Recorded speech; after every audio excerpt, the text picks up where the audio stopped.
Ratna Andhra food சேனலுக்கு உங்களை வரவேற்கிறோம்.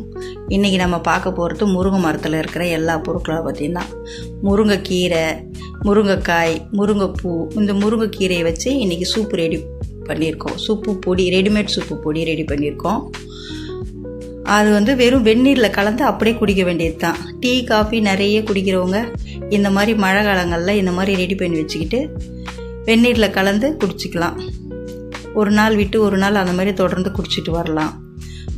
முருங்கை மரத்தில் இருக்கிற எல்லா பொருளுமே மனுஷனுக்கு ரொம்ப முக்கியமானது தான். காய், பூ, கீரை, முருங்கை பட்டை, முருங்கை பிசினி இதை எல்லாமே பயன்படுத்துது.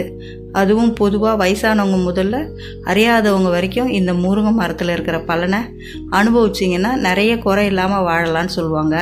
முருங்கை மரத்தை வச்சுருக்கவங்க கையை ஊனி எழுந்துக்க மாட்டான், நல்லா நடப்பான், கொம்பு இல்லாமல் நடப்பான்னு சொல்லுவாங்க. எதுக்குன்னா அதில் இருக்கிற அந்த சத்து வாதத்தை வெளியேற்றுறது, இந்த மாதிரி நிறைய விஷயம், ரத்த சத்து இதில் இருக்குதுன்னு சொல்லுவாங்க. அதுக்காக அந்த மாதிரி சொல்லுவாங்க கிராமங்களில். இன்றைக்கி நம்ம முருங்கை பூவை வச்சு தான் ஒரு பொரியல் பார்க்க போகிறோம். நிறைய பார்த்திங்கன்னா காய், கீரை சாப்பிட்ருப்பாங்க, பூ அந்த சமைச்சி சாப்பிட்ற பழக்கம் இருந்திருக்காது.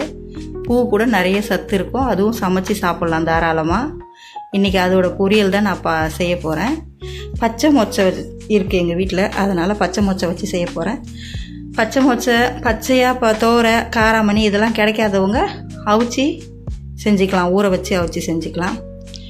எண்ணெய் போட்டு வழக்கம் போல் தான் கடுகு, சீரகம், கருவேப்பிலை, பச்சை மிளகா, பூண்டு, கடலைப்பருப்பு, உளுத்தம்பருப்பு எல்லாமே போட்டு தாளிப்பு போடணும். கடுகு போட்டாச்சு, கடலைப்பருப்பு, உளுத்தம்பருப்பு, ஒரு 2 பச்சை மிளகா போட்டிருக்கேன். எங்களுக்கு காரம் கம்மியாக தான் இருக்கும், வேணும்னா நீங்கள் அதிகமாக கூட போட்டுக்கலாம். 4 பல்லு பூண்டு தட்டி போட்டுக்குங்க. அது நல்லா வதங்கினதுக்கப்புறம் பொடியாக நறுக்கி வச்சு வெங்காயத்தை போட்டு வதக்குங்க.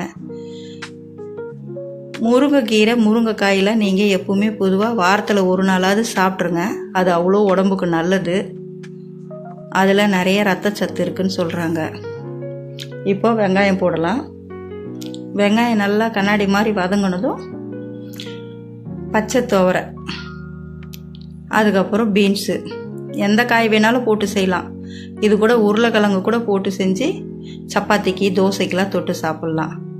கேரட் போடலாம், மஞ்சள் பூசணிக்காய் போடலாம். அவங்கவுங்க டேஸ்ட்டுக்கு தகுந்த மாதிரி காய்கறிகளை சேர்த்துக்கலாம். இப்போ பீன்ஸு போட்டாச்சு. அதையும் நல்லா வதக்கிட்டு கொஞ்சம் உப்பு போட்டு மூடி போட்டு ஒரு டம்ளர் தண்ணி ஊற்றி வேக வைங்க. ஒரு 6-7 நிமிஷம் வேகட்டும். தீ அதிகமாக வைக்காமல் மூடி ஒரு 3/4 தீயில் வச்சு வேக வச்சுக்கோங்க. அது நல்லா வெந்ததுக்கப்புறம் நம்ம பூவை க்ளீன் பண்ணி பொடியாக நறுக்கி போடுங்க. அப்போ தான் கொஞ்சம் நல்லா வேகும்.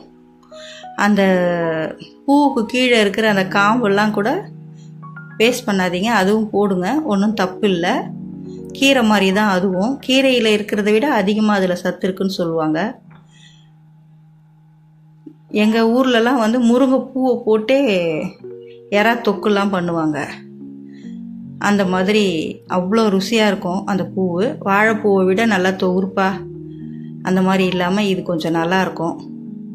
இனிப்பு சுவை கொண்ட பூவாக இருக்கும் இந்த பூவெல்லாம், முருங்கைப்பூ. அதனால் சின்ன பசங்க கூட சாப்பிட்ருவாங்க, தாராளமாக செய்யலாம். நீங்கள் உருளைக்கிழங்கு தொக்கோடு செஞ்சு சப்பாத்தி, தோசைக்கெல்லாம் பசங்களுக்கு கொடுத்தீங்கன்னா கண்ணுக்கு தெரியாமல் அவங்க இந்த பூவெல்லாம் சாப்பிடுவாங்க இல்லையா.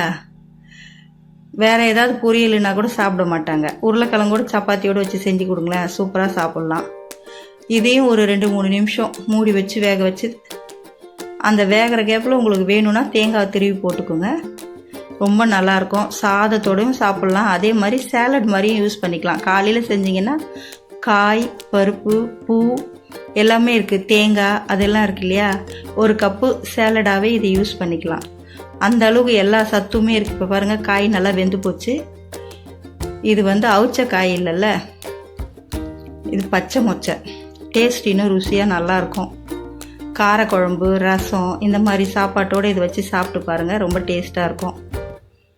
எங்கள் வீட்டிலலாம் அடிக்கடிக்கு முருங்கைப்பூ சீசனில் நாங்கள் செஞ்சு சாப்பிடுவோம். அந்த மாதிரி நீங்களும் செஞ்சு சாப்பிடுங்க.